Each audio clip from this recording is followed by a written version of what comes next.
Hey guys, tonight we begin with a curious stroll through the dark alleyways of medieval myth. So before you get comfortable, like the video and subscribe, but only if you genuinely enjoy what I do here. And let me know in the comments where you're tuning in from and what time it is for you. It's always fascinating to see who's joining us from around the world. Now dim the lights, maybe turn on a fan for that soft background hum, and let's ease into tonight's journey together. If your only exposure to Vikings involves towering blonde men smashing things with axes while screaming like they stubbed their toe on Valhalla itself, congratulations, you've already met the Berserkers. These guys were the original rage quitters of the medieval world, warriors who, according to Norse sagas, went into a trance-like fury during battle, immune to pain, fear, and the concept of subtlety. For centuries, historians assumed berserkers were just poetic embellishment. After all, ancient texts tend to exaggerate. Dragons? Sure. Magic swords? Obviously. Men turning into werebears mid-fight. Probably metaphorical, right? Well, not quite. Recent scholarship and archaeological digs have started connecting some wild dots. First, let's talk fashion. Several Viking graves reveal animal pelts, notably bear and wolf, buried alongside warriors. Coincidence? Maybe. Or maybe they liked cosplay before it was cool. But then things got weirder. Enter the mushrooms. Specifically, Amanita muscaria, the red and white spotted fungi you've seen in fairy tales and Mario Kart.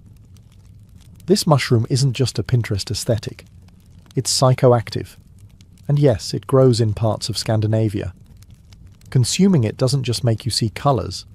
It can induce euphoria, disassociation, sweating, shaking, and the sudden urge to fight your neighbour's goat. Combine that with rhythmic chanting, fasting, and pre-battle rituals, and you've basically got a chemically enhanced human tornado wielding a battle axe.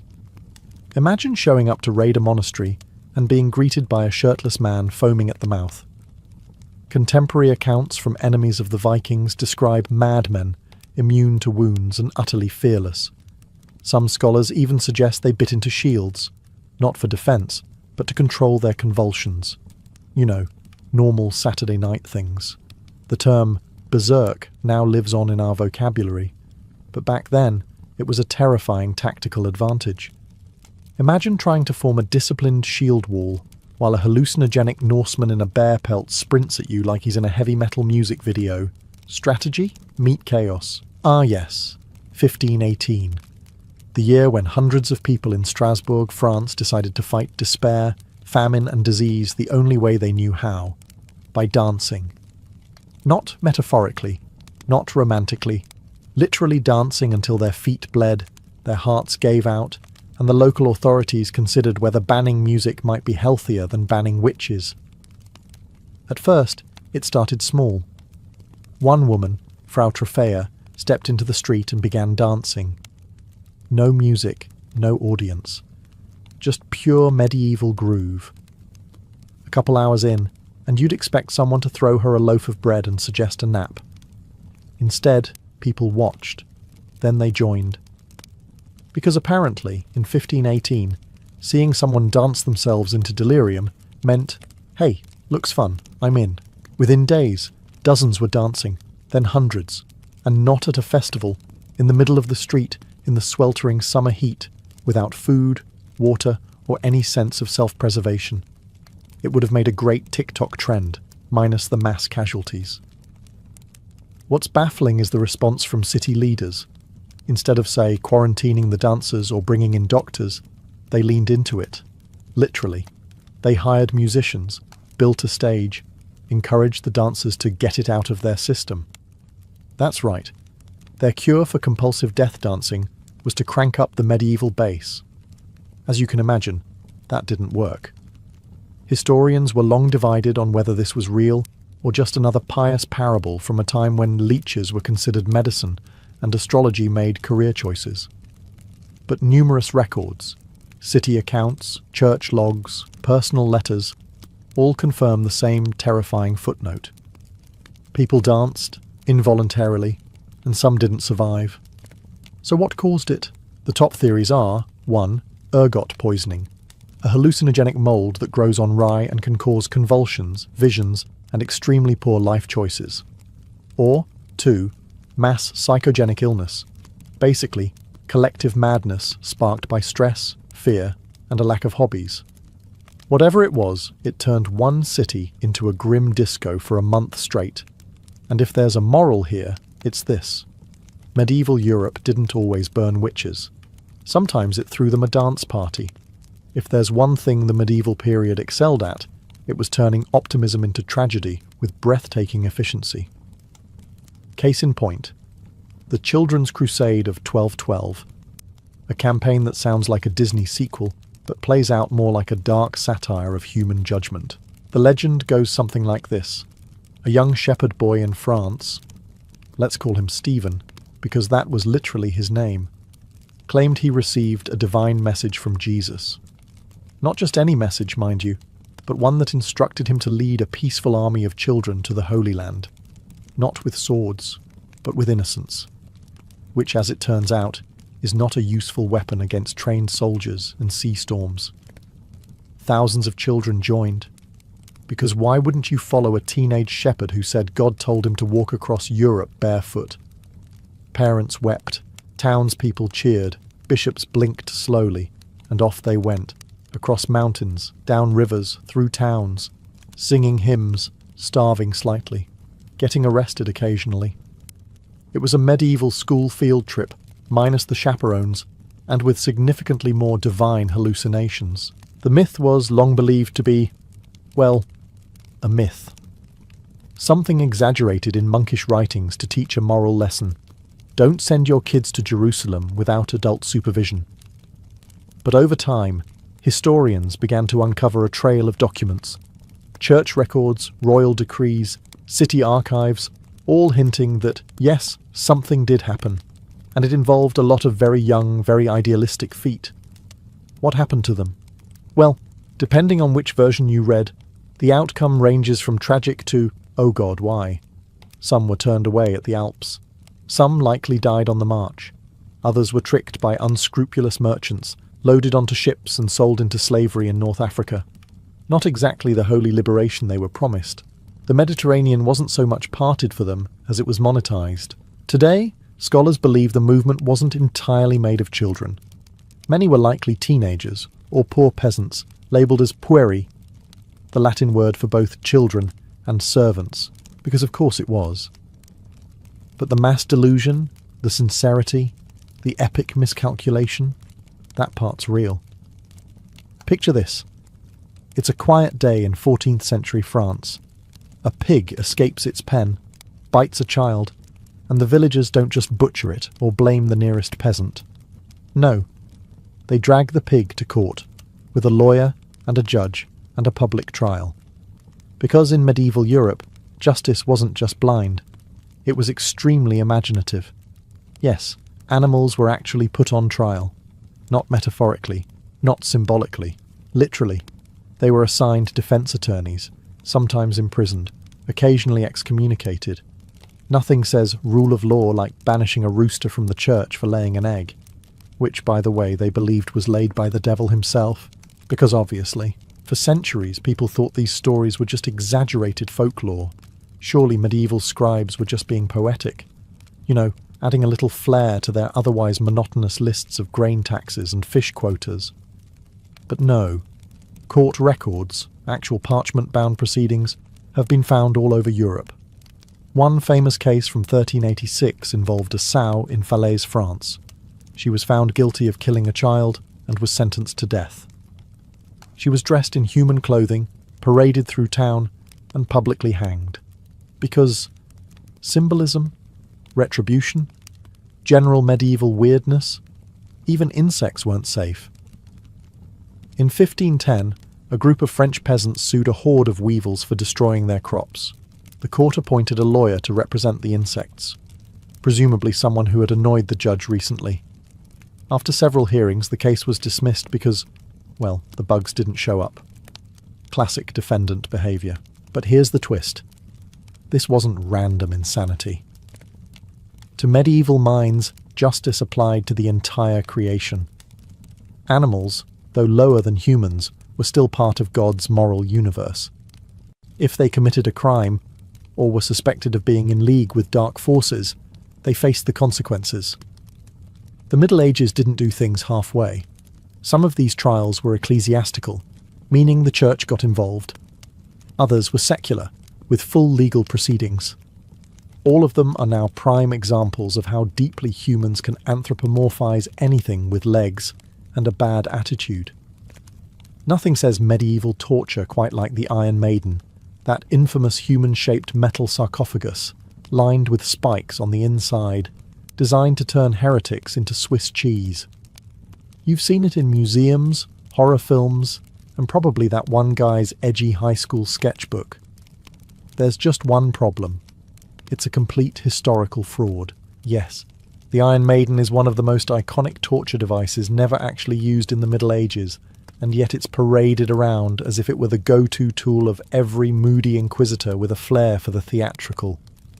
Truth is, medieval torturers were creative, disturbingly so, but this particular device was a 19th century invention, because apparently the Industrial Revolution wasn't horrifying enough on its own. So where did it come from? The first known Iron Maiden was cobbled together in the late 1700s or early 1800s in Germany, likely by someone who thought, you know what this museum needs? A big, spiky lie. The idea was to create a compelling and horrifying display of what medieval justice might have looked like if everyone back then had watched too many slasher films. It was a hit. People loved the spectacle, because nothing sells quite like a morbid mix of pseudo-history and bloodthirsty imagination. Even museums leaned into it. You can still find Iron Maidens proudly displayed behind glass with placards that quietly mention, actually, this is a Victorian-era replica of something we made up entirely. Of course, medieval people did use torture, extensively, creatively, and with almost no HR department oversight. There were racks, thumbscrews, heretics' forks, and something called the Pear of Anguish, which sounds like a fruit but isn't. But the Iron Maiden, not on the list. They were too busy being horrible in more practical ways. Why did the myth stick? Because it feels true. It fits the narrative of a brutal, superstitious age. It's also visually terrifying, a perfect icon for our collective nightmares about the past. And so, a fake torture box became a real symbol of medieval cruelty. Let's clear up one of the most persistent myths about the Middle Ages. No, medieval Europeans did not think the earth was flat. They weren't that kind of clueless. They had other issues: plague, famine, surprise invasions by relatives with swords. But basic planetary geometry wasn't one of them. In fact, most educated people in the Middle Ages knew the earth was a sphere. Monks, scholars, and sailors understood it. Heck, even school books from the 1200s explained the earth's roundness, usually while subtly threatening children with eternal damnation if they didn't memorize Latin conjugations. The myth of a flat earth believing Middle Ages was actually cooked up much later, in the 19th century, when historians wanted to make the Renaissance and Enlightenment look cooler by comparison. It's easier to feel superior when you imagine your ancestors navigating with maps that resembled pizza boxes. The real medieval cosmology came from thinkers like Isidore of Seville, Bede the Venerable, and Thomas Aquinas, people with very pointy handwriting and extremely strong opinions on theology, philosophy, and celestial spheres. They weren't always right, mind you, but they definitely weren't flat earthers. Many based their understanding on Aristotle and Ptolemy, who, again, were all aboard the spherical Earth train. There were even practical reasons for knowing the Earth was round. Ships disappearing over the horizon, round Earth, the curved shadow on the moon during a lunar eclipse, round Earth, the fact that people in Spain couldn't see the same stars as people in Egypt, again, round Earth. Medieval logic may have been 30% divine revelation, 20% Latin mumbling, and 50% random guesswork, but they still got this one right. The confusion mainly comes from a few scattered quotes taken wildly out of context, and a whole lot of 19th century revisionism. Washington Irving, yes, the Sleepy Hollow guy, wrote a wildly popular fictionalized biography of Columbus that exaggerated how radical his round Earth voyage seemed. Spoiler alert, it wasn't. Imagine being accused of theft in a medieval village. No fingerprints, no camera footage, no "you won't believe what they did" town crier drama. Just you, a priest, a crowd of nosy neighbours, and a cauldron of boiling water. Because in the Middle Ages, justice often meant trial by ordeal, a legal process that relied less on evidence and more on divine intervention, and third-degree burns. There were several popular ordeals, all of them designed to make you question your life choices. The ordeal of hot iron required the accused to carry a red-hot bar of iron for a few paces. If your hand healed cleanly in a few days, God clearly liked you. If it didn't, well, sorry, sinner. The ordeal of boiling water was even more fun. You'd plunge your hand into a pot of boiling water to retrieve a stone. Again, healing nicely. Innocent. Healing like a pizza left under a heat lamp. Guilty. And then there was the ordeal of cold water, which sounds more pleasant, but wasn't. The accused was tied up and thrown into a river. If they floated, they were guilty, because water, being pure, would reject them. If they sank, well, innocent, but also dead. The system had its flaws. Now, modern minds might assume this was just barbaric nonsense, and yes, a strong argument can be made. But oddly, trial by ordeal sometimes worked, not because of miracles, but because of psychology. Many people who knew they were guilty refused to go through with it, confessed beforehand, or settled matters another way. And the priests? Oh, they often quietly rigged the results. Let the cauldron cool a bit. Use mild water. Judge the healing with some flexibility. They weren't sadists, most of the time. Just bureaucrats with robes. Eventually, trial by ordeal was banned by the church in 1215. Apparently, someone finally realized that burning people to prove their innocence might not be the pinnacle of divine wisdom. From then on, Europe slowly pivoted toward more rational legal systems. You know, like duels, witch hunting, and accusing your neighbour of consorting with frogs. Ah, Robin Hood, the green-clad outlaw with the sharp arrows, sharper cheekbones, and an unshakable moral compass, stealing from the rich, giving to the poor, and somehow keeping his tunic wrinkle-free while living in a forest. Sounds great, doesn't it? Almost too great. That's because the Robin Hood we know, the dashing rebel hero who spouts one-liners while dodging arrows in slow motion, is about 90% literary invention and 10% actual medieval tax drama. But here's the fun part. Someone like Robin Hood probably did exist, or rather, several someones. Records from the 13th and 14th centuries mention men with suspiciously hoodish names, Robhod, Hobahod, and variations like Robertus Hoodus, often listed as criminals or fugitives. And by criminals, we mean people who may have just skipped out on taxes, poached a deer, or looked at the local sheriff funny. None of them robbed banks or hosted socialist banquets under oak trees. But they were outlaws in the literal sense, cast outside the law, surviving on wit, bows, and a deep mistrust of authority. Over time, their stories merged into a composite legend, like a medieval version of fan fiction. If that fan fiction also involved lots of stabbing and plague. The earliest ballads about Robin Hood aren't exactly Disney-friendly either. In the 14th century versions, Robin is violent, short-tempered, and disturbingly fond of murdering monks. Maid Marian doesn't even make an appearance until later. And Friar Tuck, he'd sooner throw you in a pond than listen to your sins. Still, the legend evolved. By the time of the Tudors, Robin Hood had morphed into a cheerful rogue with a heart of gold and suspiciously modern values about wealth redistribution. Because nothing says medieval England like 16th century political spin. Was there a real Robin Hood? Probably not one single person.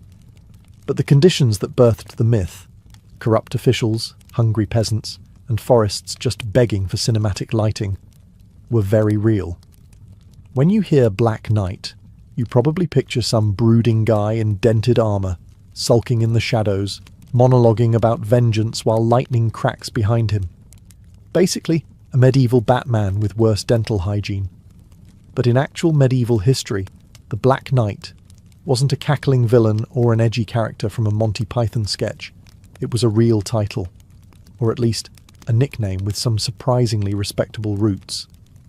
Black Knight usually referred to knights who either wore black armour, had a black coat of arms, or were associated with a noble family's dark-coloured livery. That's it. No necromancy, no soul harvesting, no dramatic declarations like, "You shall not pass." In fact, many Black Knights were just regular nobles trying to coordinate their outfits. One of the most famous was Edward of Woodstock, known as the Black Prince.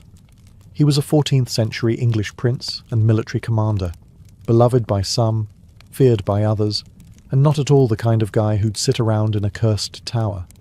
He likely earned the nickname posthumously, maybe due to his black armour, or maybe because of his enthusiasm for burning French towns. Historians are still debating, mostly in polite academic duels. It wasn't until centuries later that the term Black Knight started accumulating villain points.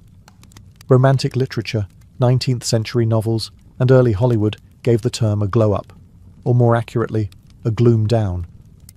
Suddenly, the Black Knight became the brooding loner, lurking on the fringes of tournaments, morally ambiguous, and often shirtless for some reason. But back in the real Middle Ages, Black Knights were just part of the colour-coded feudal fashion scene. They didn't swear dark oaths under blood moons. They just wanted their armour to match their family banners, and maybe look cool while doing it. Some medieval stories sound like they were written after a few too many pints of mead. Take, for example, the tale of a shining city built in the middle of a swamp by monks, a sort of holy Venice, but with more prayer and less gondolas. For centuries, local folklore in the English Fenlands spoke of Crowland Abbey, a marvel of stone and piety, standing proudly on an island of dry land surrounded by boggy despair. It was said that monks built bridges out of faith, logs, and possibly divine stubbornness. Scholars long dismissed it as a quaint exaggeration. After all, who in their right medieval mind would build a monastery in a swamp? Well, monks. Monks would. Recent excavations have confirmed that Crowland Abbey, founded in the 8th century and expanded throughout the Middle Ages, did indeed rise out of the muck, complete with causeways, raised walkways, and early drainage systems so clever they make modern plumbing blush. These monks weren't just praying in the mist, they were engineering their way through it. They constructed wooden platforms on piles driven deep into the peat. They used gravel and clay to firm up walkways, and they built bridges, including the famous triangular bridge, which still survives today. Three-way symmetry, baby. You don't get that kind of architectural ambition from drunken peasants with a shovel. So why the swamp? Well, 2 reasons. Isolation and tax breaks. Monasteries were supposed to be separate from the sinful world. Nothing says holy isolation like being surrounded by mosquitoes the size of pigeons. Plus, land no one else wanted was often cheaper. So monks got crafty. They turned the marshes into a hub of spiritual and economic activity, farming eels, making cheese, and somehow not getting trench foot every winter. The result? A real-life miracle of persistence, engineering, and mild dampness. One that confirms that even the strangest-sounding medieval legends might be hiding a soggy little nugget of truth. Ah, yes. Pope Joan, the mysterious woman who supposedly fooled the entire Catholic Church, rose through the ecclesiastical ranks, became pope, and then dramatically gave birth in the middle of a papal procession. You know, your standard medieval Tuesday. For centuries, her story was whispered with scandalous glee, and then furiously denied by church scribes with the energy of someone deleting browser history. Many modern historians declared it medieval gossip, a cautionary tale cooked up by monks who really didn't want women near the altar. But here's the thing. Recent re-evaluations of medieval texts, art, and papal timelines have made some historians raise an eyebrow. and not in the sarcastic way. The earliest detailed versions of Joan's story appear in 13th century chronicles, but there are earlier hints. For example, the 11th century chronicle of Marianus Scotus lists an unnamed pope between Leo IV and Benedict III, a suspicious gap where Pope Joan supposedly reigned. Coincidence? Or just a medieval clerical error? Unavoidable. Then there's the odd tradition of the sedia stercoraria, a throne with a suspiciously hollowed-out seat used during papal enthronements. Some believe it was designed to check that the new pope had the appropriate holy plumbing. Historians dismiss this as symbolic tradition, but really, if your throne has a built-in gender inspection feature, maybe you're protesting too much. Art complicates things further. Some medieval tarot decks and church murals feature a female pope figure. Was it Joan? Or just the Middle Ages being weird again with symbolism? Hard to say. Medieval art wasn't exactly subtle. It's the same genre that put dragons next to saints and occasionally drew horses with human feet. So what do we make of Joan? A real figure erased from history? A medieval urban legend? A proto-feminist fever dream? The answer may lie somewhere in between. While there's no definitive proof she existed, there's also no smoking papal decree that debunks her. Just a lot of very anxious-looking church historians from the 14th century onward who seem desperate to change the subject. And if she did exist, she pulled off the greatest medieval disguise ever, and had the worst gender reveal party in history. The myth goes like this. The reason Friday the 13th is considered unlucky has nothing to do with spilled salt or broken mirrors. It all goes back to the dramatic downfall of the Knights Templar. And unlike most scary campfire tales, this one actually has a historical backbone, and a sword, and a very angry French king. Let's rewind to October 13th, 1307, a Friday naturally, when King Philip IV of France decided he was done being broke and slightly jealous of a secretive military religious order that had more land, more money, and frankly, better capes than he did. With the subtlety of a toddler flipping a board game, Philip ordered the mass arrest of the Knights Templar. Across France, hundreds were seized, tortured, and accused of crimes that ranged from spitting on the cross to worshipping a mysterious bearded head, which, if you've ever seen medieval relics, is honestly not that weird. The Pope at the time, Clement V, tried to act surprised, but eventually folded under pressure. And by pressure, we mean Philip breathing heavily down his neck with an army.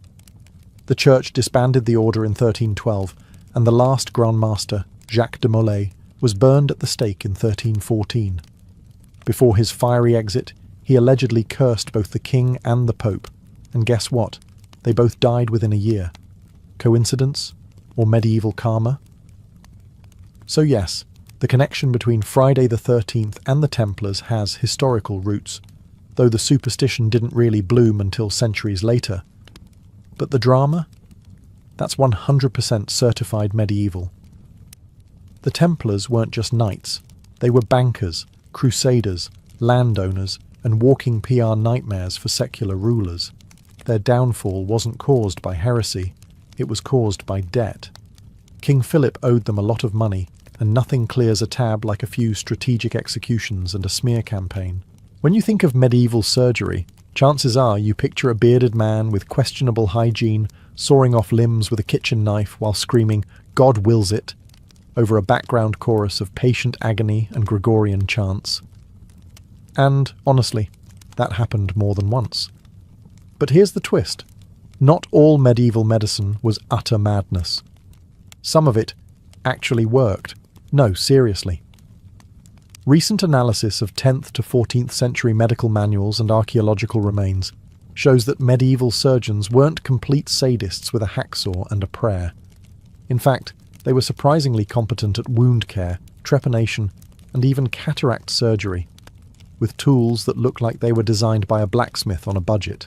Take trepanation, the act of drilling a hole in your skull to relieve pressure, cure headaches, or release those pesky demons.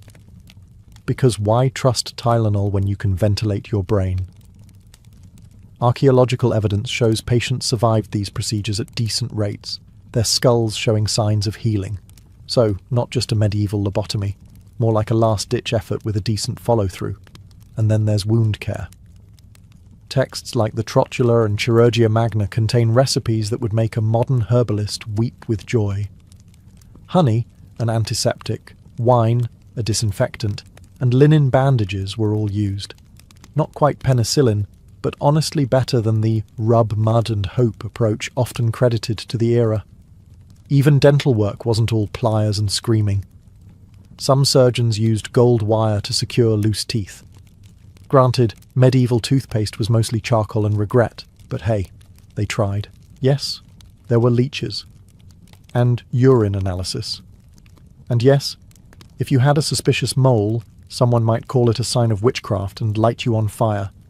But overall, if you avoided the plague, war injuries, and humour imbalances, you had a fighting chance with a halfway decent barber surgeon. Of course, this doesn't mean medieval hospitals were soothing wellness spas. They were more like chaotic monasteries with a prayer budget, a bone saw, and a lot of yelling.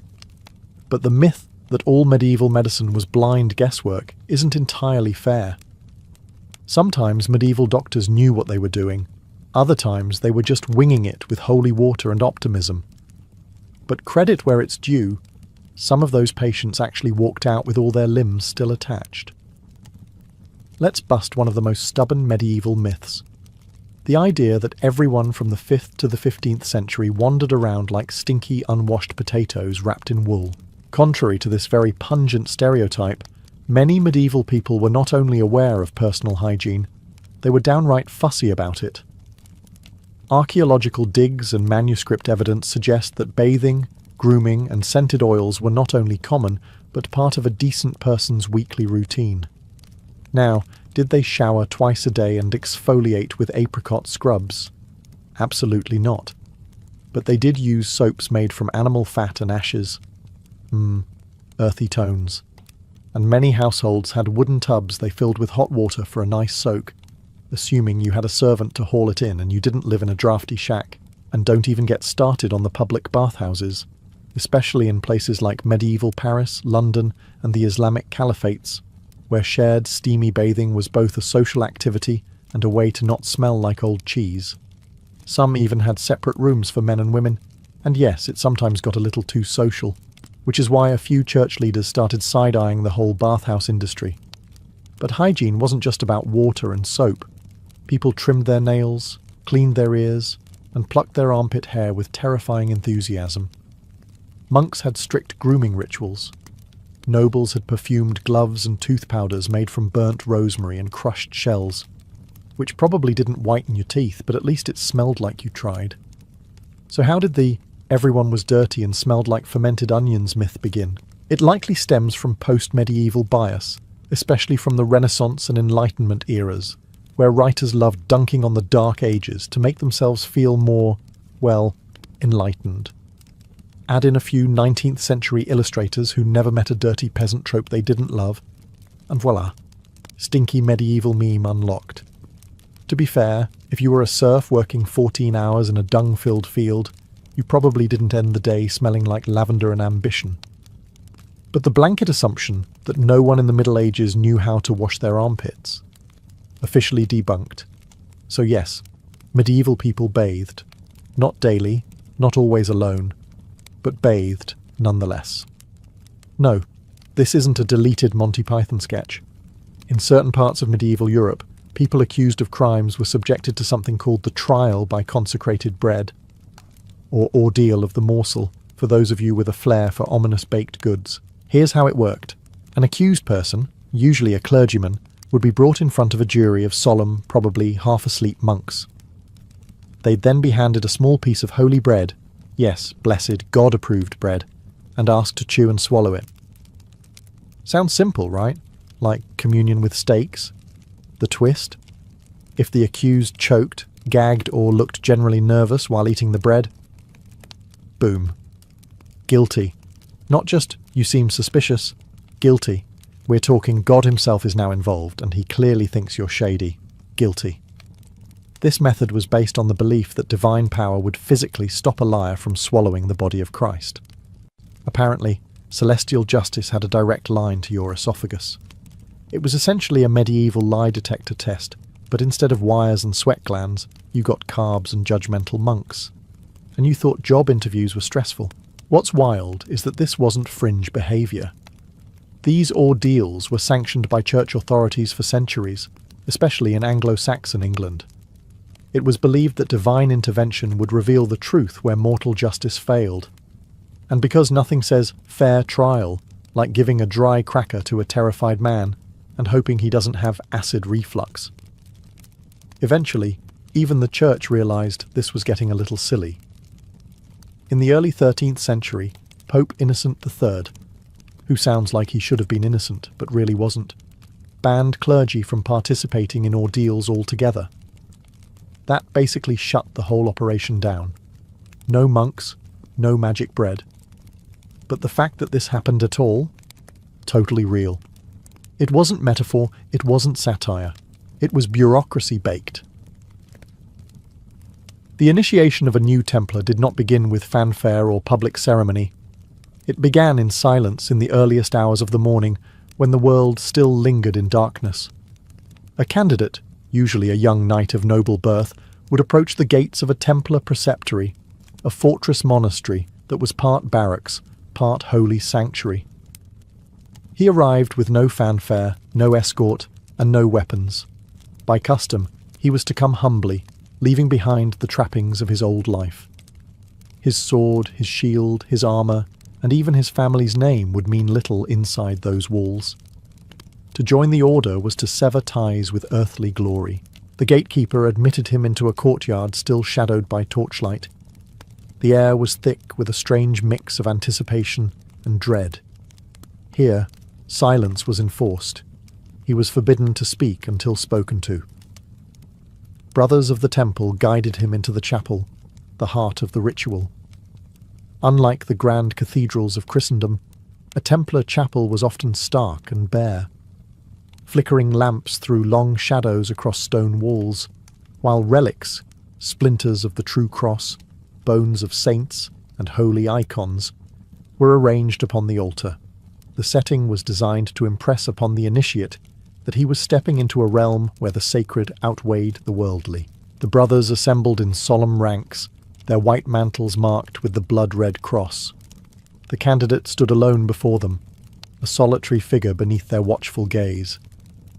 Every movement was deliberate, every moment choreographed to remind him that he was no longer an individual, but a servant of a larger divine cause. Even the air seemed heavy, filled with an unspoken question. Was he truly ready to abandon everything? The dawn light began to creep through narrow slits in the chapel walls, illuminating the altar as the candidate was led forward. His journey had begun not with battle, but with surrender. Before him lay not an enemy, but an order that demanded absolute devotion. He was not there to prove his strength with the sword, but to demonstrate humility before God and obedience to the Master. This was the threshold, the last breath of his old life, and the first step into the secretive brotherhood of the Knights Templar. The candidate's first true trial was not of sword or shield, but of his own heart. After being brought into the chapel, he stood before the master of the temple, who presided over the ritual like both judge and father. Around them, the brothers formed a living wall of silence, their eyes fixed on the man about to renounce his past life. The questioning began with ritual formality. The master would ask the candidate whether he came of his own free will, without coercion or deceit. This was not mere rhetoric. The Templars demanded certainty. A man who joined unwillingly could not be trusted, and a man who sought the order for selfish gain was worse than useless. He was asked, "Do you desire to enter the company of the poor fellow soldiers of Christ, and to serve God all the days of your life?" The questions grew sharper, designed to pierce through pride and uncover hidden motives. Did he owe debts? Was he married, or bound by promises to women or lords? Did he carry obligations that would conflict with his new vows? Any hesitation in answering could spell rejection. The Templars sought men unencumbered by divided loyalties, for a divided man could not fight with a pure heart. Then came the questions that tested courage. The master warned him that the life ahead would not be easy. You will know no ease, no wealth, no luxury. You will be called to hunger, to hardship, and to death in the service of Christ. The candidate was reminded that he would wear a simple robe, eat plain food, and surrender any personal possessions. He would obey commands without hesitation, even unto death. This was not romantic knighthood. It was discipline bordering on monastic severity. If the candidate faltered, this was the moment to turn back. Many did. The ritual allowed a man to walk away before making the oath, sparing both him and the order from later regret. But if he stood firm, the master pressed him once more. Do you still wish to remain? A resolute answer marked the difference between a mere visitor and a brother in arms. This questioning was not meant to humiliate but to refine. It stripped away illusions and forced the man to confront the weight of his choice. Only when his answers satisfied the master and the assembled brothers did the ritual move forward. He was now on the very edge of binding himself, not just to an army, but to a holy cause that claimed his soul as much as his sword. Once the candidate had proven his resolve through questioning, the ritual moved into its most sacred phase, the taking of vows. Unlike secular knighthood, which emphasized honor, wealth, and lineage, the Knights Templar demanded the opposite. The initiate was asked to renounce not only earthly pleasures, but also his very sense of independence. The first vow was poverty. Standing before relics of the saints and the cross, he declared that he would own nothing personally. Any wealth, land, or inheritance he possessed would be surrendered to the order. From that moment forward, his bed, his cloak, his sword, even the bread he ate, all belonged not to him, but to Christ through the temple. Poverty was not symbolic. It was total. A Templar knight might have once commanded dozens of servants, but now he would sleep on straw and share meagre rations with his brothers. The second vow was chastity. Here, the candidate swore to renounce women, marriage, and the comforts of family life. For many knights, this was the hardest oath. To forsake heirs meant to cut off dynastic legacy, a duty that noble families prized above all. Yet the Templars demanded it without hesitation. The initiate swore to love no woman in a carnal sense, devoting all passion instead to Christ and the Virgin Mary. This was one of the reasons the order's rituals later fueled suspicion. In a society where marriage defined one's role, men who cut themselves off from women were seen as unnatural, perhaps even dangerous. The third vow was obedience. If poverty demanded surrender of possessions, and chastity demanded surrender of desire, obedience demanded surrender of will. The candidate swore to follow the commands of the master and his superiors instantly and without question, whether on the battlefield or in the cloister. This vow bound the knight as tightly as chains. His life was no longer his own. If commanded to ride into certain death, he would go. If commanded to wait in silence for years guarding a remote outpost, he would endure. Taken together, these vows stripped a man of the three things most prized in medieval knighthood: wealth, family, and independence. But in their place, the order offered something greater, belonging to a brotherhood that claimed to serve not an earthly lord, but God himself. It was in this surrender that the candidate ceased to be a mere warrior and became a Templar. With the vows spoken, the ritual deepened into a physical act of devotion, the kissing of holy relics. This was no mere gesture of piety.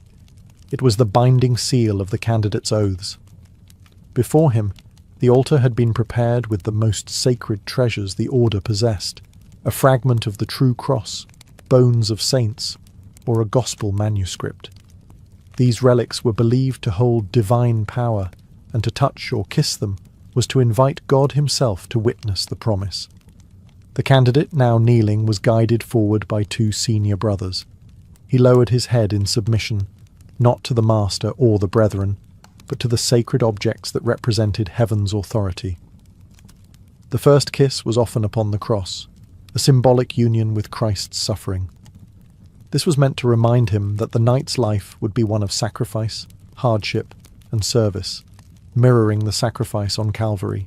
Next came the relics of saints, men and women who had lived holy lives of endurance and faith.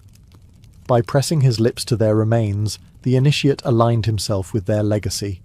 It was a moment of transference, where the living pledged to carry the torch of the dead. To refuse the kiss would have been unthinkable, but the act was more than symbolic.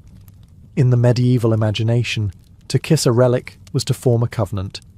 Breaking that covenant would endanger one's soul for eternity. The ritual was heavy with silence. The gathered brothers stood still, their white mantles unmoving, while the soft sound of lips against relics echoed in the chapel. The candidate knew that every kiss was not just a kiss of faith, but a kiss of binding. From that moment forward, betrayal would not only shame him before men, but condemn him before God. This act of veneration also added fuel to later myths. Outsiders whispered that the Templars kissed relics in secret rites, or worse, that they kissed forbidden objects of blasphemy. Such rumours, spread in later centuries, would haunt the order. But in truth, this moment was deeply orthodox, a sacred sealing of vows that mirrored practices found across medieval Christendom. When the final relic was kissed, the initiate was no longer simply a candidate. He was bound by lips and oaths, tied to a chain of faith that stretched back to saints, apostles, and Christ himself. The vows and relics had bound the candidate spiritually, but the order demanded a visible display of humility before he could be welcomed fully. This moment came when he knelt before the master of the temple, a gesture that transformed him from knight of the world to servant of Christ's militia. In medieval society, kneeling was a symbol of fealty, a way of showing submission to a lord. But in the Templar rite, the meaning was even deeper. The candidate knelt not to a man, but to the discipline and divine mission embodied by the master. The ritual was simple, but heavy with meaning. The candidate sank onto both knees, head bowed, his hands pressed together as if in prayer. This posture was no accident. It echoed the way a vassal pledged loyalty to a feudal lord, yet stripped of the worldly rewards that came with such service. Here, there would be no lands, no castles, no riches promised in return. Instead, the knight was binding himself to poverty, chastity, obedience, and the perpetual hardships of holy war. The master placed his hands over the candidates, sealing the act with authority. Then came the words of command, a reminder that from this moment forward, the initiate must obey without hesitation. Whether the order was to ride into battle, to guard a lonely fortress in the desert, or to spend years in prayer and fasting, his duty was absolute. Obedience was not a matter of negotiation. It was total. Yet there was also comfort in this kneeling. For all its severity, the order was a brotherhood. The candidate was no longer an isolated warrior, but a part of a chain of loyalty and protection. By kneeling, he signalled his willingness to be shaped, disciplined, and defended by his brothers as much as he was now bound to serve them. Observers outside the chapel might have seen only a knight kneeling before another man, but within the order this act carried a mystical dimension. To kneel was to die to the self, to cast aside pride, and to be reborn in service to God's will. It was the act that broke the knight's worldly identity and remade him into a Templar. When the master raised him up, he was no longer a supplicant. He was a brother, marked by humility, yet bound to carry himself with the unshakable strength of one who served not kings, but the kingdom of heaven. After kneeling before the master, the initiate was not yet complete. The ritual reached its communal stage, his acceptance among the brethren. If the vows had tied him to God, and the kneeling had bound him to obedience, this next step wove him into the living fabric of the order itself. The gathered knights, standing in solemn ranks, now became witnesses and guarantors of his new life. They were not silent spectators. Their presence mattered. In the dim light of the chapel, their white mantles with the crimson cross created a striking image, reminding the candidate of the purity demanded, and the blood he might one day spill. Each brother had endured the same questioning, sworn the same vows, and bent the same knee. To be admitted into their company was not simply to join an army, it was to become part of a spiritual family. At this point, the master would turn to the assembly and ask if any brother had reason to oppose the new initiate. It was a dramatic moment, filled with tension. If someone knew of a hidden sin, an unresolved oath, or a dishonorable act from the candidate's past, he was bound to speak. Silence was agreement. It meant that the man was accepted as pure enough for the temple. The weight of collective approval was immense. Acceptance was not only by the master, but by the entire brotherhood. Once no objection was raised, the master declared the candidate a Templar. At this pronouncement, the atmosphere shifted. The brothers, who had until then remained rigid and distant, now welcomed him with a gesture of fraternity. Some rituals mention the kiss of peace, where each knight greeted the new brother with a kiss on the cheek, a sign of spiritual kinship. Others describe a symbolic embrace, bringing the initiate physically into the fold. This moment of acceptance carried enormous significance. The knight was no longer alone, no longer a wandering warrior with only his sword for company. He had gained hundreds of brothers who would fight, pray, eat, and even die beside him. Yet the secrecy surrounding these rites, especially the kiss of peace, fueled later rumors that the Templars harbored strange, even heretical practices. Outsiders, excluded from the chapel, imagined sinister oaths and blasphemous acts, but for the brothers themselves, it was simply the sacred confirmation of belonging, a visible sign that the candidate had passed from solitude into the eternal fellowship of the temple. The culmination of the initiation was marked by a transformation so simple, yet so profound, that it became the most enduring symbol of the Knights Templar, the investiture with the white mantle. For a medieval knight, clothing was never just fabric. It declared rank, wealth, and allegiance. To be stripped of one garment and given another was to shed an old identity and assume a new one. The candidate, still kneeling, was brought before the altar once more. A senior brother stepped forward carrying the mantle, a plain white cloak marked with the crimson cross. Its simplicity stood in stark contrast to the rich tunics and colourful heraldry that most knights wore. Where other warriors adorned themselves with family crests and gold embroidery, the Templar mantle declared humility, purity, and absolute devotion. The red cross, stitched over the heart, was not decoration, but a reminder. Blood might be demanded, and sacrifice was inevitable.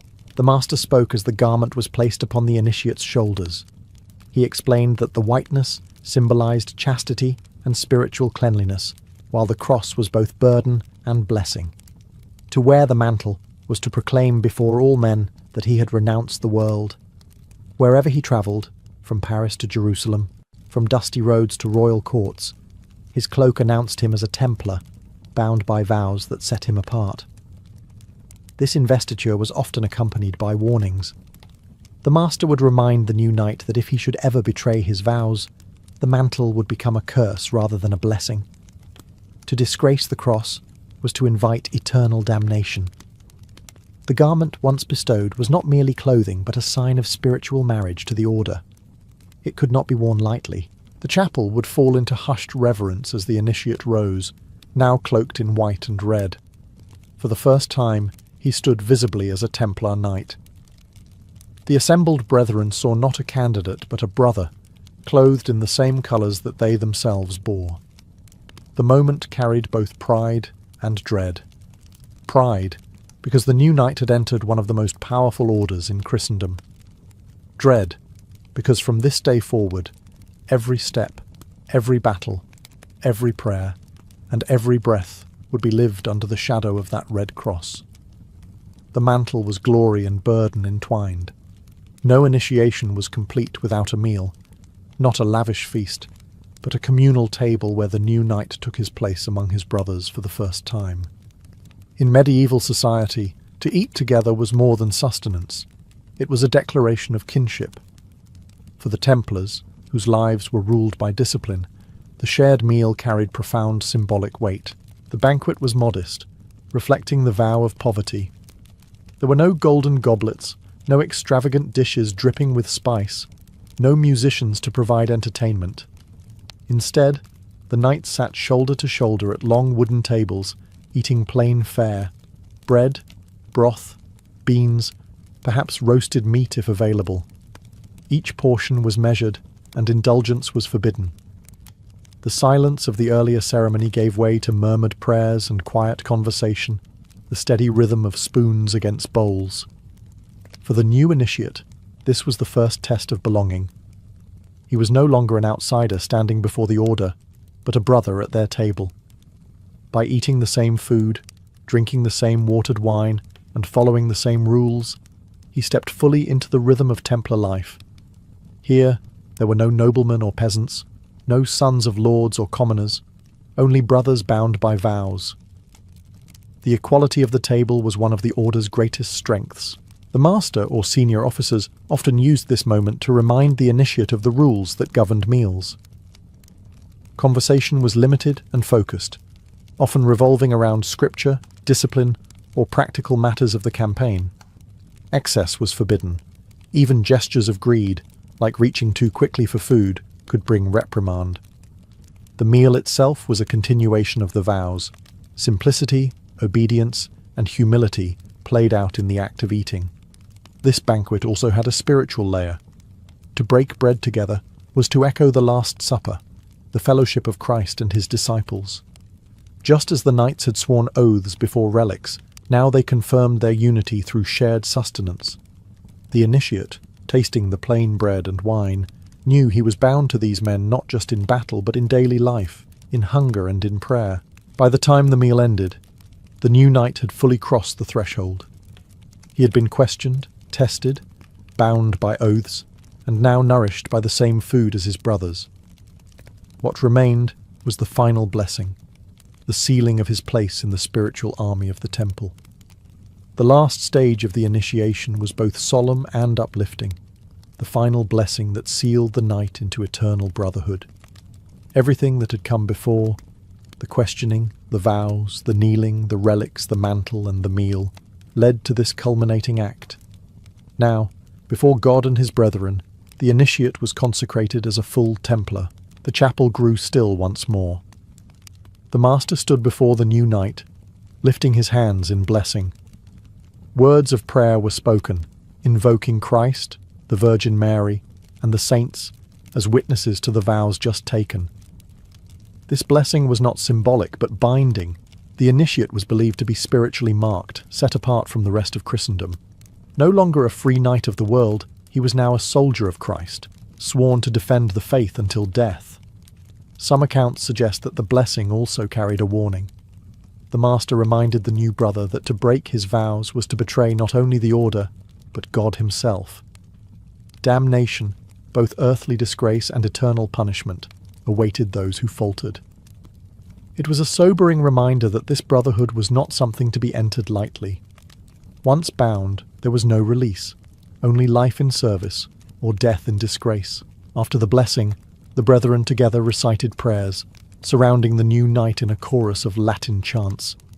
The effect was overwhelming, the sound of voices echoing against stone walls, a wave of devotion that swept him into the rhythm of the order. For the initiate, it was both a farewell to the life he had left behind and a welcome into something eternal. At last, the master declared him a brother of the temple. A murmur of approval moved through the ranks. The knights approached, offering the kiss of peace or the clasp of hands, small gestures that carried enormous weight. With these, he was no longer an outsider, but one of them, bound to fight, pray, and die alongside them. When he stepped out of the chapel, clothed in white, bearing the red cross, the world would see only a knight. But within the order, he was something greater, a man transformed, consecrated, and forever bound by vows of loyalty, sacrifice, and faith. His life was no longer his own. It belonged to the temple and to God. In the bustling streets of Pompeii, where merchants called out their wares and carts rattled over stone roads, there stood a building unlike any other, the Lupanar, the city's most notorious brothel. To the casual visitor, Pompeii might appear as a model Roman town, with its forum, temples and public baths. But woven into that same fabric of daily life was the open trade of sex, not hidden, not whispered about, but displayed with the same practicality as bread or wine. The lupanar was the centerpiece of this trade, an institution as much a part of Pompeii's economy as its markets. The very name lupanar reveals how Romans viewed its function. Derived from the Latin word lupa, meaning she-wolf, it was a slang term for prostitute. Just as a wolf prowls the wilderness, these women were imagined as prowling for clients. Yet in reality, it was the customers who prowled the city, following carved phallic symbols etched into paving stones and walls that literally pointed the way to the brothel's doors. For a Roman man, whether soldier, sailor, or merchant, there was little secrecy in such pursuits. Pompeii wore its sexuality openly, and the lupanar made no attempt to hide its purpose. From the outside, the building was ordinary, blending with the other stone structures around it. But step through its narrow entrance, and you entered a different world. The air was heavy with the smell of oil lamps, cheap wine, and bodies pressed into small, stifling rooms. The voices of clients bargaining, the laughter of women trained to seduce, and the scrawled graffiti of past visitors all testified that this was not a place of fleeting use. It was a social hub, a regular stop in the daily rhythm of Roman men. Unlike temples, which promised divine ecstasy, or taverns, which promised escape in drink, the lupanar promised immediate physical satisfaction. It was, in many ways, a theatre of desire, where the performance never stopped. Some came in groups, others alone, but all found the same blunt efficiency. Stone beds, straw mattresses, and painted walls that advertised what could be purchased. To enter the lupanar was not to step outside Roman life, but to step directly into it. Here, in this dim, narrow building, one could glimpse the raw intersection of economy, desire, and social custom, the side of Pompeii that the ash of Vesuvius would preserve for eternity. From the outside, the lupanar looked like any other stone building in Pompeii, its facade blending in with taverns, shops, and homes.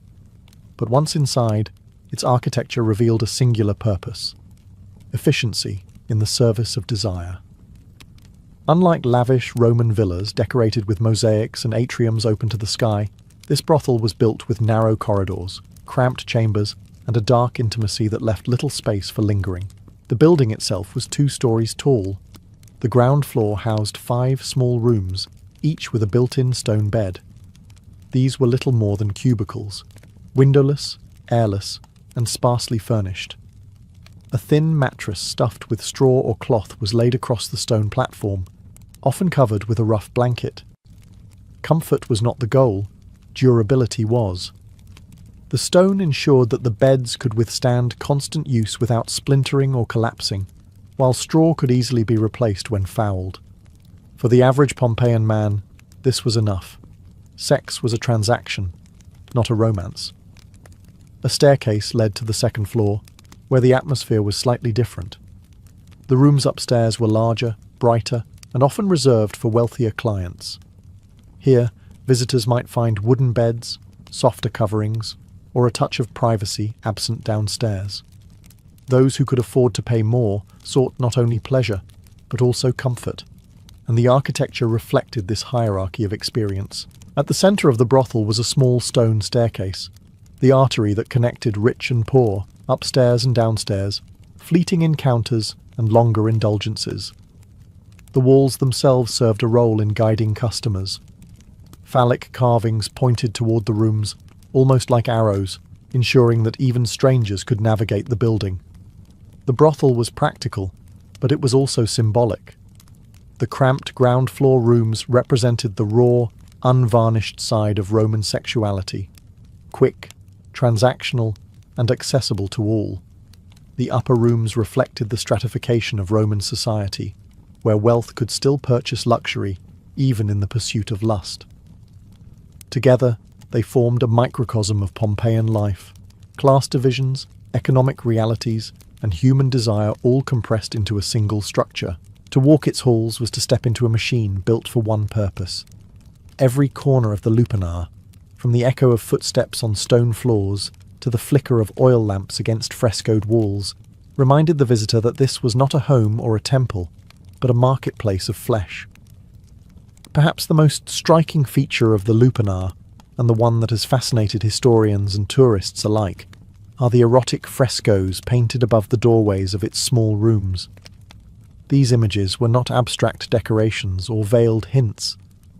They were explicit, colourful depictions of sexual acts, preserved remarkably well under the ash of Mount Vesuvius. To walk into the brothel was to be confronted by a literal catalogue of desire, a visual menu that guided the client in his choices. In a city where literacy rates were limited, especially among slaves, foreigners, and lower-class visitors, these paintings were practical. A traveller who did not speak Latin, or a client who could not read, could still point at the image that matched his preference. Each fresco depicted couples in different positions or scenarios, leaving little room for modesty or ambiguity. The Romans did not cloak sexuality in euphemism here. They displayed it with the same matter-of-fact clarity as a baker displaying loaves of bread.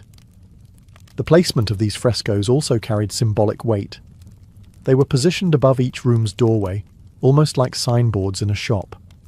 Some scholars argue that they functioned as advertisements for what might be available inside, while others believe they were more general illustrations meant to inspire arousal. Either way, the effect was unmistakable. The walls themselves became salesmen, guiding the eye and the imagination. The artistry was crude by the standards of Roman villas, which often boasted refined mythological frescoes.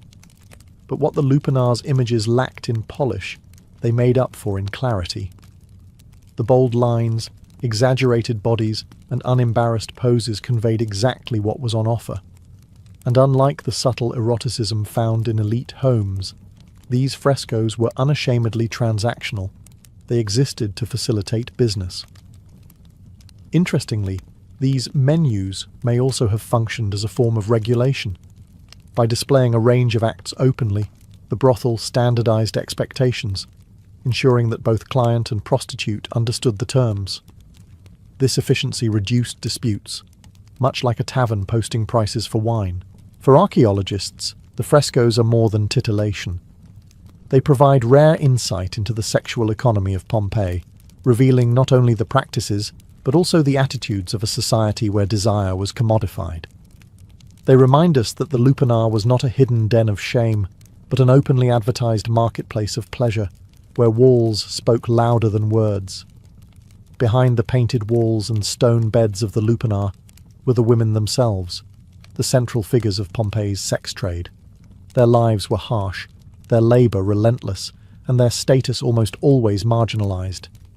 Unlike the courtesans of later European history, the prostitutes of Pompeii were rarely free women choosing this profession. Most were slaves, purchased or captured from distant provinces, brought into the city as commodities in the same way as grain, wine, or olive oil. The lupanar's women came from across the Roman Empire: Gaul, Greece, Syria, North Africa. Their foreign origins were sometimes advertised as exotic attractions, appealing to clients who desired novelty.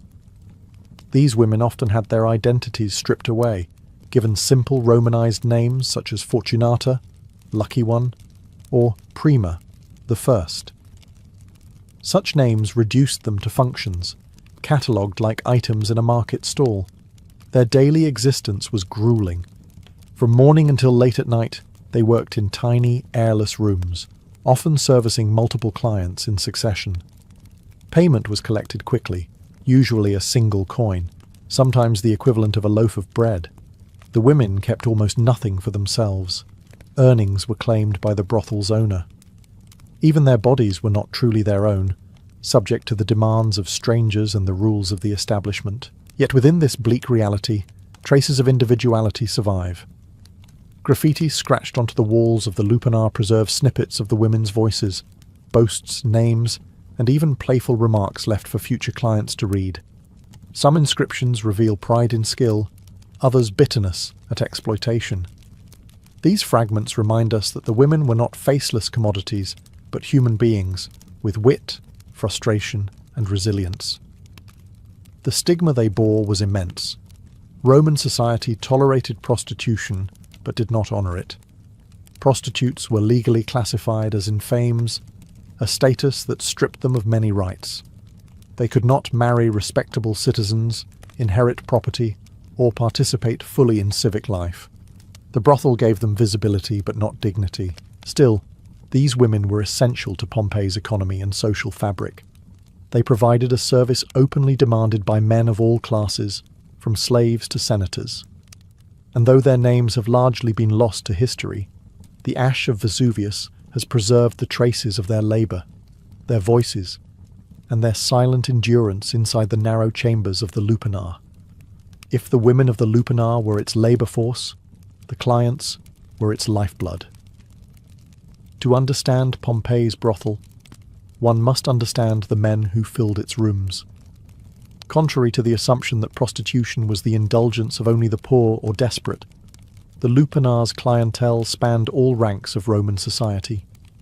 From slaves with a single coin in hand to merchants fresh from trading voyages, from soldiers stationed nearby to local elites seeking anonymity, all passed through its narrow doorway. The affordability of services made the brothel accessible to nearly everyone. A visit could cost as little as a single aze, roughly the price of a loaf of bread. This meant that even the lowest labourer could purchase a moment of pleasure. For wealthier patrons, the upstairs rooms offered more comfort, a softer bed, and perhaps the illusion of exclusivity. Yet the act itself remained the same.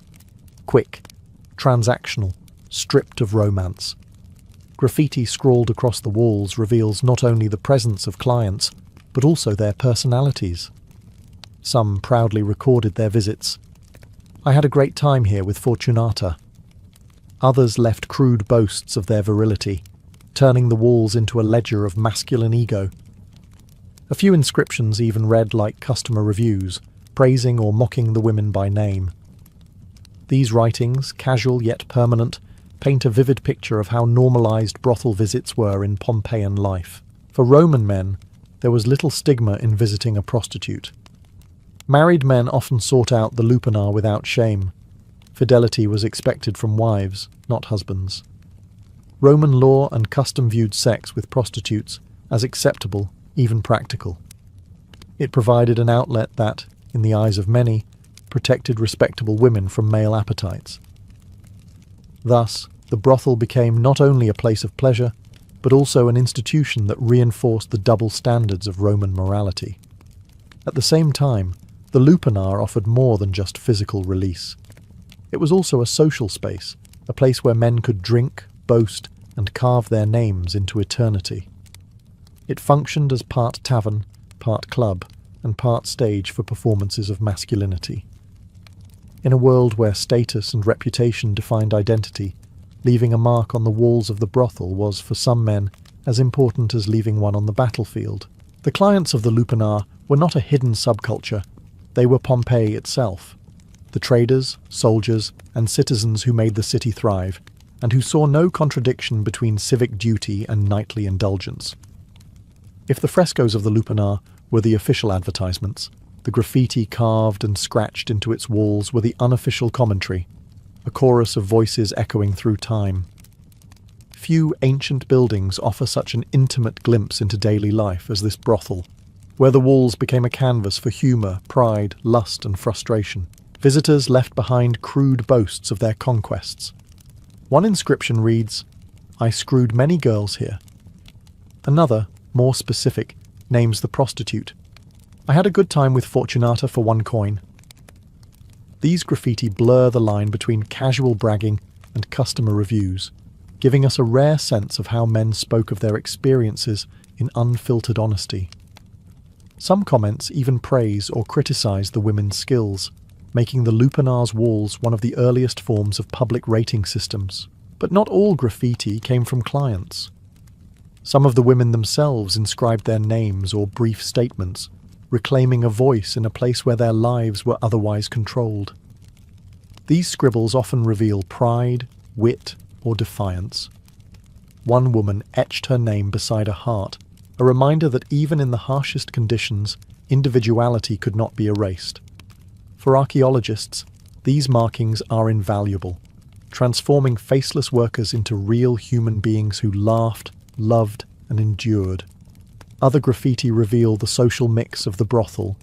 Soldiers scrawled crude drawings of shields or phallic symbols, merchants recorded names, and travellers carved jokes in foreign scripts. The brothel became not just a site of sex, but a cultural meeting point, a melting pot of languages and classes united by common appetite. Interestingly, some inscriptions veered into the philosophical. One reads, "Weep, you girls, my penis has given you up, now it pursues men's behinds." Crude humour, perhaps, but also a playful declaration of identity in a society that tolerated a wide range of sexual expression. These walls captured it all: bragging, mockery, wit, and even glimpses of vulnerability. The Lupanar's graffiti are more than vulgar doodles. They are a living archive of Pompeii's humanity, voices of men and women who never expected to be remembered. Unlike the polished frescoes meant to seduce the eye, the graffiti spoke the raw language of the street. Today, they remind us that ancient people were not statues or myths, but flesh and blood humans who left their marks, literally, for history to find. The Lupanar was not just a house of pleasure, it was a business, tightly woven into Pompeii's urban economy. In a city teeming with merchants, sailors and travellers, the brothel operated with the same pragmatism as a bakery or tavern. Its success depended on accessibility, affordability, and a steady flow of customers. And like any well-run enterprise, it catered to both the common man and the wealthy elite. Prices were shockingly low. Inscriptions suggest that a visit could cost as little as the price of a loaf of bread. For a single coin, a soldier or labourer could secure a few moments in one of the ground floor cubicles. The upstairs rooms, reserved for wealthier patrons, commanded higher fees. Here, comfort could be bought: wooden beds instead of stone, softer blankets, perhaps more privacy. Yet even in these rooms, the encounter remained transactional, stripped of sentiment. The money collected did not stay with the women. Most of them were slaves, and their earnings went directly to the brothel's owner, who might have been a wealthy Pompeian citizen running multiple businesses. In some cases, freed women could work independently, paying a cut of their profits to the manager. But for the majority, the Lupanar was simply another cog in the machinery of Roman slavery. Their bodies a commodity, their labour a profit stream. The scale of business was considerable. With 10 rooms, constant traffic and low prices, the brothel could serve dozens of clients daily. Multiply that by weeks, months and years, and the Lupanar becomes not just a building but an engine of steady income. For Pompeii's economy, already fueled by trade and tourism, the sex industry provided an additional layer of commerce that few considered scandalous. Beyond money, the Lupanar also supported secondary businesses. Taverns nearby sold wine to loosen tongues and purses. Vendors hawked food to men leaving the brothel. Even the graffiti carved into its walls had an economic angle. Names of prostitutes became brands, repeat clients functioned as word-of-mouth marketing, and the frescoes acted as permanent advertising. In short, the Lupanar was a commercial hub disguised as a brothel. Its walls reveal a world where sex was not taboo but trade, where desire was monetized with brutal efficiency. Pompeii's economy thrived on bread, wine, olive oil, and flesh. To modern eyes, the openness of the Lupanar seems startling. But in Roman society, prostitution occupied a curious place, both tolerated and stigmatized. It was legal, taxed, and integrated into city life. Yet the women who worked there were branded as infames, dishonored and excluded from respectable society. This paradox defined the brothel, a place many men used without shame, yet one that carried deep social stigma for those inside it. For Roman men, visiting a prostitute was no moral failing. Husbands could enter the Lupanar without disgrace, even while expecting absolute fidelity from their wives. A wife's duty was to safeguard lineage and property, while her husband's excursions to brothels were considered an acceptable outlet. Double standards were built into Roman law and custom. The act was not about love, but control. Men's appetites were legitimized, while women's sexuality was tightly policed. The prostitutes, however, bore the full weight of stigma. As in fames, they were stripped of rights. They could not marry respectable citizens, testify in court, or inherit wealth. Their bodies were public property in the eyes of the law. Even freedwomen who entered the trade voluntarily remained socially tainted, unable to climb into respectability. To be marked as a prostitute was to be permanently branded, regardless of wealth or age. Yet society could not function without them. Moralists like Seneca and philosophers like Cicero acknowledged that prostitution kept social order, providing a sanctioned outlet for male desire. Augustus himself regulated the trade, requiring prostitutes to register with authorities. Thus, Rome institutionalized what it also despised, weaving brothels into the very fabric of its cities. The stigma extended to space itself. The Lupanar was located not in Pompeii's elite districts, but in a working-class quarter near taverns and shops. Respectable women would not pass its threshold, nor would noble families openly acknowledge its existence, yet its clients came from every stratum. The building was both central and marginal, a paradox carved into stone. This tension between tolerance and shame is what makes the Lupanar so revealing. It was neither hidden nor celebrated, but accepted as a necessary, even useful part of Roman life. The brothel embodied the contradictions of Roman morality: desire and discipline, acceptance and condemnation, woven together in a city that lived comfortably with both. When Mount Vesuvius erupted in 79 CE, it did more than destroy Pompeii, it preserved it. The Lupanar, like the rest of the city, was entombed under layers of ash and pumice, sealing within its walls a snapshot of Roman life that might otherwise have vanished. Unlike Rome itself, where centuries of rebuilding erased much of the past, Pompeii remained frozen in an instant, offering archaeologists an unparalleled time capsule. The Lupanar's survival is extraordinary. The stone beds still stand in their cramped cubicles, worn smooth from countless encounters. The erotic frescoes remain vivid, their colours protected by volcanic ash, their scenes of desire shockingly direct to modern viewers. Graffiti lines the walls just as it did nearly 2,000 years ago, preserving the casual boasts of clients and the names of women whose lives would otherwise be forgotten. Every scratch, every crude drawing, every boastful word became immortal the moment Vesuvius erupted. For historians, the Lupanar is more than a curiosity. It is evidence of how openly the Romans integrated sexuality into their urban world. The brothel was not an exception, but an institution, legal, regulated, and normalized. Its preservation forces us to confront the reality of Roman life not through myth or idealized literature, but through the raw, unpolished remnants of daily transactions. The legacy of the Lupanar also lies in its contradictions. It reveals a society that commodified human bodies while celebrating sexual freedom, that allowed men to indulge without shame while condemning women to lives of stigma. It challenges modern notions of morality, forcing us to ask uncomfortable questions about power, exploitation, and desire in ancient societies. Today, visitors to Pompeii often make the Lupanar one of their first stops, drawn by curiosity and the promise of scandal. Yet those narrow stone rooms are not merely salacious relics. They are memorials to lives lived in shadows, women who laboured without recognition, men who scrawled their names into eternity, and a city that saw no contradiction in mixing commerce with lust. The Lupanar endures as Pompeii's most infamous building, a place where economy, desire, and human frailty collided. Preserved by catastrophe, it speaks across millennia, reminding us that beneath the grandeur of Rome lay the unvarnished truth of its people, hungry, flawed, passionate, and profoundly human. In Sparta, marriage was never about romance, candlelit evenings, or tender vows. It was first and foremost a duty to the state, an obligation wrapped in ritual, designed to serve the city's unrelenting demand for strength.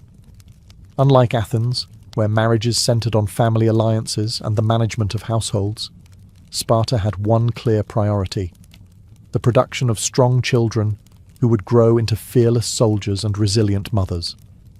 The personal desires of the bride and groom mattered little in comparison to the collective needs of the community. The Spartan system was unique in the ancient Greek world. Every institution, from education to religion, was geared towards sustaining a military powerhouse. Men spent the majority of their lives in the agoge, the harsh training program that molded them into warriors. Women were expected to be equally resilient, trained in physical exercise so they would bear healthy offspring.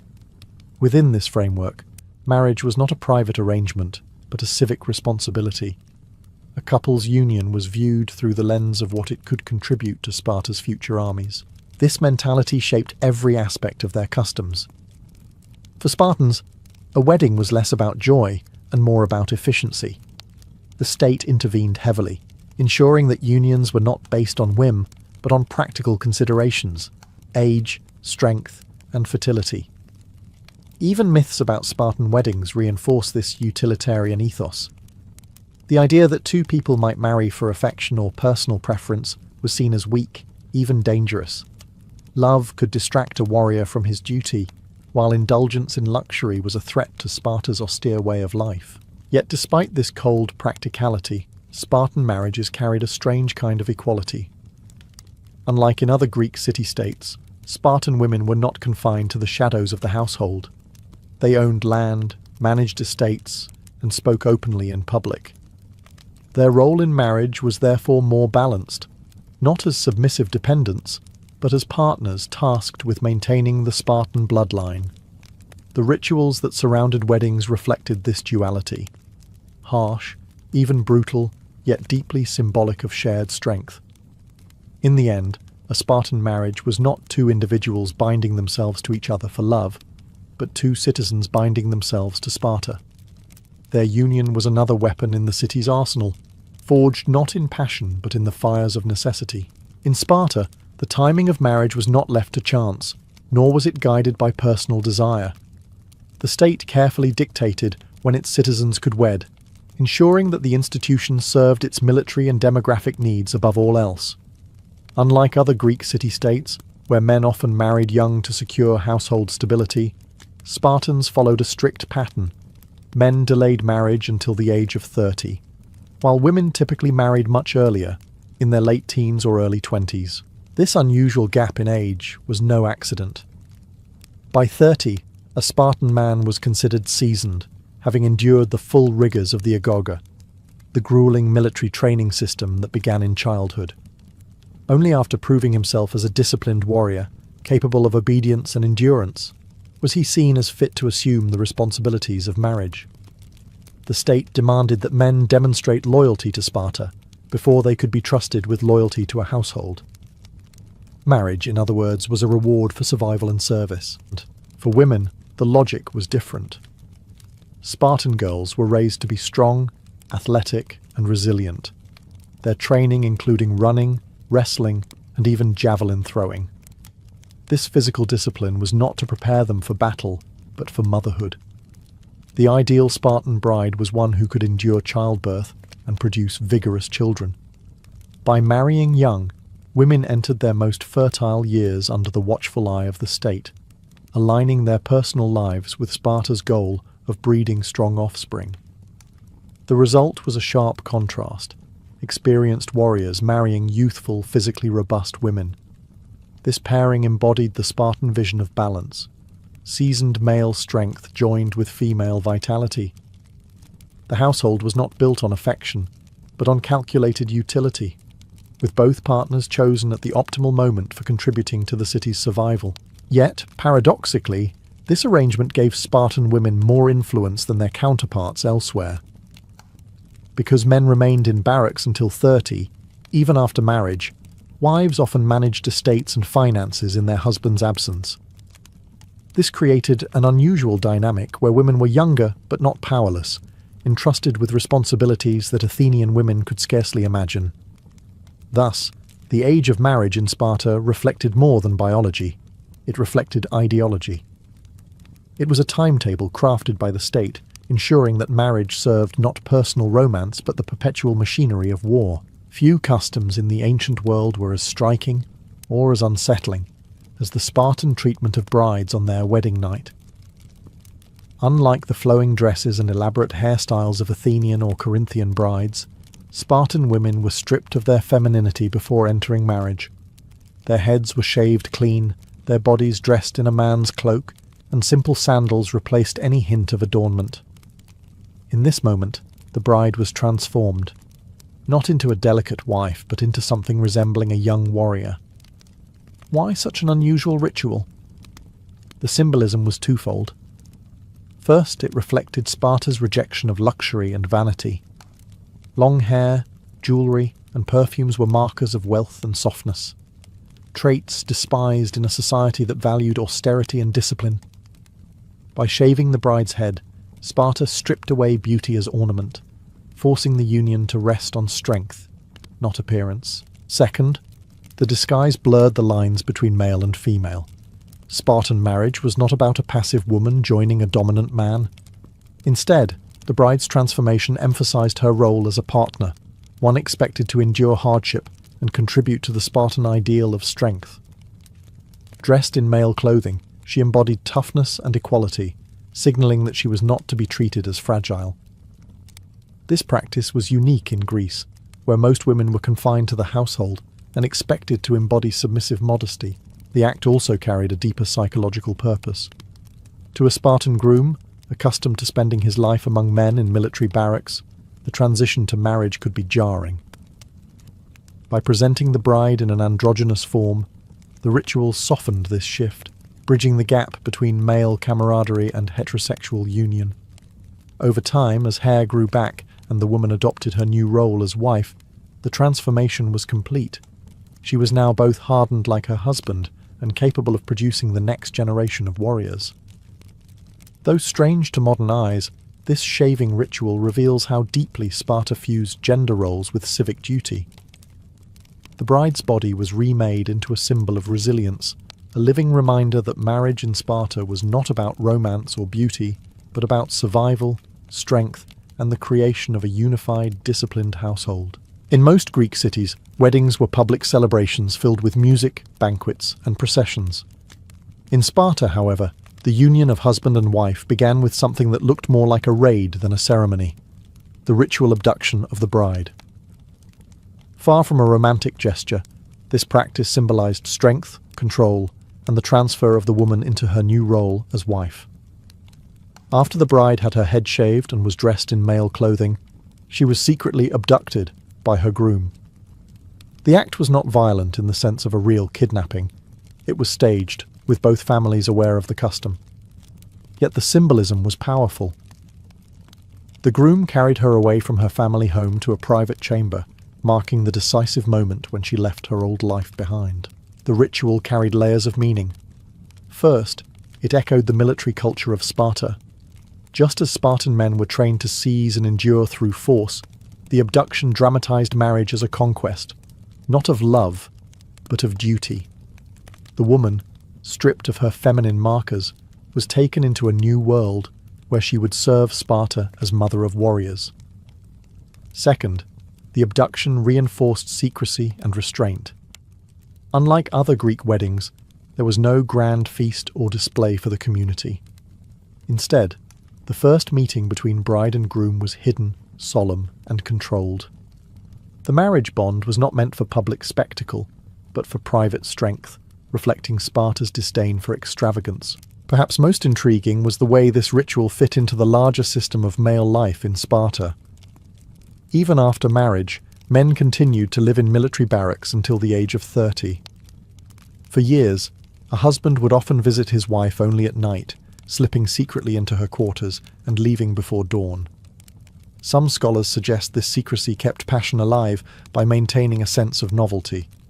Others argue it symbolized the subordination of marriage to military life, a reminder that no man's household could ever take precedence over Sparta's army. For the bride, the abduction marked her transformation.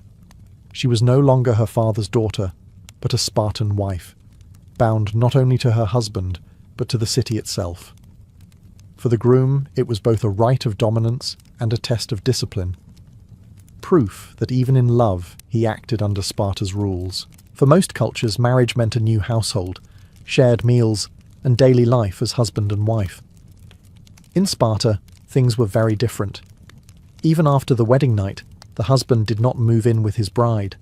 Instead, he returned to the military barracks, where Spartan men were required to live until the age of 30. Marriage, therefore, began with separation rather than togetherness. The bride, meanwhile, remained in her family home or in a household prepared for her. She managed domestic affairs and land, roles that carried far more weight in Sparta than in other Greek states.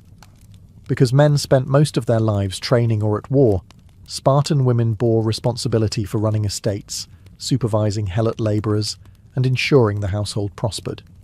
In many ways, a wife was the true economic backbone of the family, while her husband continued his service to the state.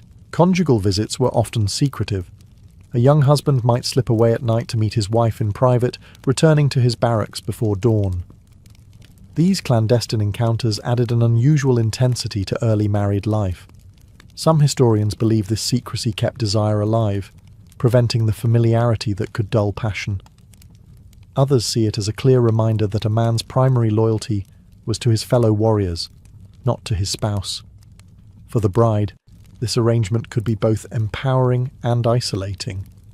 On one hand, she was entrusted with authority uncommon for women elsewhere in Greece.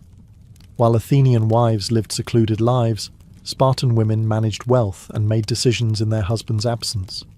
On the other hand, the emotional distance created by the husband's absence shaped a marriage that was more functional than affectionate.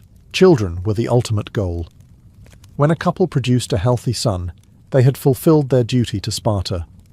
Daughters too were valued, as they would grow into the next generation of strong Spartan mothers. The household's success was measured not in romance but in contribution to the state's population of warriors. Thus, life after the wedding night was marked by paradox. Spartan marriages were austere, even cold by modern standards, yet they granted women unusual power and independence. They were unions forged not for companionship, but for survival, partnerships designed to serve a city where war always came first. In most of ancient Greece, women lived in seclusion, confined to the household and excluded from political and economic life. Sparta was radically different. Spartan women held a unique position of power, and marriage only strengthened it. Far from being silent figures in the background, they were active participants in the state's survival. The central role of a Spartan wife was motherhood, but not just in the biological sense. She was expected to produce strong, healthy children, capable of becoming warriors or mothers of warriors. To achieve this, Spartan girls were raised in a way that shocked other Greeks. They trained physically from youth. They ran, wrestled, and threw javelins, their bodies hardened not for battle, but for childbirth. The ideal Spartan woman was athletic, resilient, and unafraid. Marriage built upon this foundation, transforming her from daughter into bearer of the city's future. But her responsibilities extended far beyond the cradle. Because husbands were tied to barracks until 30, and even afterward often away on campaign, wives became de facto heads of households. They managed estates, oversaw helots, the enslaved labourers who worked Spartan farms, and handled economic matters with authority. A Spartan wife controlled wealth and property in ways that Athenian women could scarcely imagine. In fact, by some accounts, women in Sparta eventually controlled nearly 2/5 of the land, a staggering figure in the patriarchal ancient world. Their influence also reached the social and cultural sphere. Spartan mothers were famously bold, known for sayings that encapsulated the city's ethos. "Return with your shield or on it," they told their sons heading to war. This blunt encouragement to embrace victory or death reflected the same values marriage demanded: strength, duty, and sacrifice to the state above all else. Marriage did not diminish a woman's independence. In many ways, it magnified it.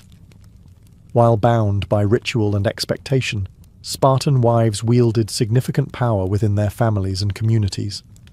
They were respected, even feared, for their sharp tongues and uncompromising standards. Men might dominate the battlefield, but women ensured that Sparta's warrior society never faltered at home. In this way, the role of women in Spartan marriage was paradoxical. They were subjected to the state's demands, yet they held authority that few women elsewhere in Greece could dream of. Marriage in Sparta bound women to the city's military ethos, but it also gave them the strength and space to shape its destiny. In Sparta, marriage was not judged by affection, wealth, or prestige. Its true measure was children. The state expected every union to contribute to its most vital resource, a steady stream of strong, disciplined citizens who could sustain the Spartan military machine. Producing the next generation was not simply a private family matter. It was a civic duty, one scrutinized by the community. From the moment of marriage, couples were under pressure to have children quickly. Sons were especially prized, for they would one day enter the agog and become warriors. Yet daughters were far from unwanted. Strong women were valued as the future mothers of warriors. In fact, Spartan girls were raised with the same emphasis on physical health as boys, ensuring they would one day endure childbirth and produce healthy offspring. The obsession with strength led to unusual practices. If a husband was too old or infertile, the state might encourage his wife to conceive with a younger or stronger man. Unlike in other Greek cities, this was not considered scandalous. It was pragmatic. The goal was to ensure that no womb went to waste, that every marriage produced children who would serve Sparta. Some sources even suggest that men could allow their wives to sleep with particularly strong warriors in order to breed better offspring, treating reproduction almost like selective training for animals. Newborns, once delivered, faced harsh scrutiny. Elders inspected infants to determine if they were healthy and strong enough to survive. Weak or deformed babies could be abandoned, a chilling practice that reflected Sparta's ruthless dedication to strength. For those deemed fit, childhood was brief, for boys were soon taken from their mothers to begin training in the agog. Mothers, though deeply attached, were expected to accept this as part of their duty. Marriage, then, was inseparable from the state's eugenic ambitions. Couples were not simply building families, they were producing soldiers and mothers, the raw material of Sparta's future. Even intimacy itself was subordinated to this aim. The rituals, secrecy, and discipline surrounding Spartan marriage were all geared toward one outcome: a next generation capable of sustaining the city's way of life. For Spartans, love was fleeting, but legacy was eternal. A successful marriage was not one that brought joy to husband and wife, but one that brought strength to Sparta. In most Greek city-states, marriage was considered a private affair between families. In Sparta, however, the state stood firmly in the middle of every union, shaping it to serve its relentless military agenda. Marriage was not a contract of love or even property. It was an instrument of policy, tightly regulated to ensure the city's survival. The state dictated the timing of marriage. Men were forbidden to wed until they had completed years of military training and reached the age of 30. This ensured that only seasoned warriors, proven in discipline and loyalty, were entrusted with families. Women, by contrast, were married young, their fertility seen as a resource to be tapped early for the benefit of the city. Even this pairing of older men with younger women was less about custom than about strategy. It maximized the likelihood of strong offspring. Beyond timing, the state also intruded into fertility itself. If a marriage failed to produce children, it was not seen as a private misfortune, but as a public failure. The state could encourage unconventional arrangements, allowing another man to father children with a woman, or permitting an older husband to lend his wife to a younger warrior. To the Spartans, this was not shameful but practical. The duty of every couple was to contribute to Sparta's population of warriors. Even the rituals of marriage bore the stamp of state ideology: the shaving of the bride's head, the ritual abduction, the secrecy of conjugal meetings. These customs reflected values of austerity, discipline, and restraint, all of which the state demanded from its citizens. Marriage was another form of training, not a sanctuary from it. The constant presence of the state also reinforced the paradox of Spartan life. While men were bound to the barracks, women were granted unusual authority at home. By forcing husbands to remain in military service long after marriage, the state created space for wives to manage estates and exercise influence. In this way, the state's grip on marriage indirectly elevated women's power, making them indispensable in both family and economic life. Ultimately, marriage in Sparta was not a personal milestone, but a civic obligation. Every shaved head, every secret meeting, every child born under its system was proof that the state extended into the most intimate corners of life.